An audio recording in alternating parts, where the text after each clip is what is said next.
Find the derivative of f of t equals cosine of sine squared t, then evaluate f prime of 0. F of t here is a trig function, the cosine of an entire expression, sine squared of t.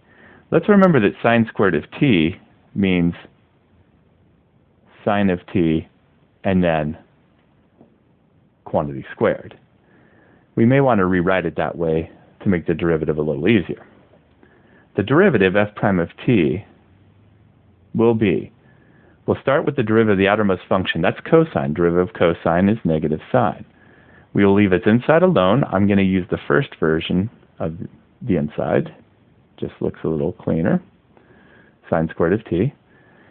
But because the inside is not just a t, but an entire expression, we have to multiply by the derivative of the inside to complete the chain rule. Let's use the second version of the inside, this one, to do the derivative of the inside. Well, that is a sine of t quantity squared. The square is the outermost function there. That means we start with a power rule. We bring the 2 down, we leave the inside alone, we raise it to the first power. 2 minus 1 will be 1. But the inside of that is not just a t, but rather a sine of t, so we have to multiply by the derivative of that inside, and that will give us a cosine of t. This is a double chain rule. What we have here is the sine of t inside of a square inside of a cosine. And so we start with the derivative of the cosine, that's the negative sign. We leave the inside alone, but then we have to take the derivative of the inside, which is going to start with the power, bring the power down, subtract 1 from it, and then we have to multiply by the derivative of that inside to complete the chain rule for that derivative. It's a double chain rule.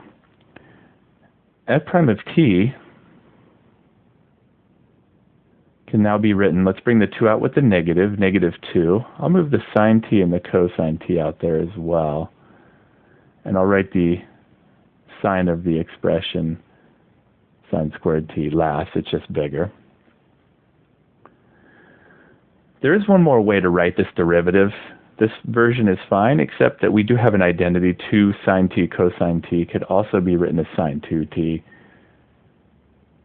This is just an optional way to write the same result, so just be aware of it.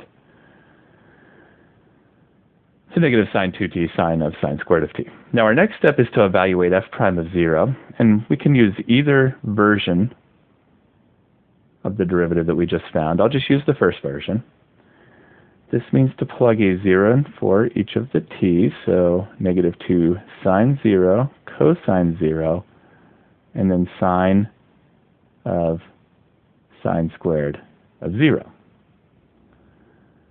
Well, the sine of 0 is a 0, the cosine of 0 is a 1, and then inside here we will have the sine squared of 0, which means take the sine of 0 first and then square that result.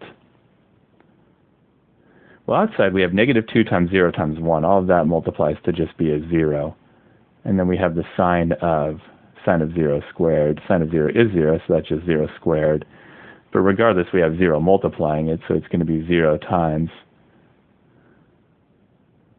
the sine of 0. Altogether, that's just going to come out to 0.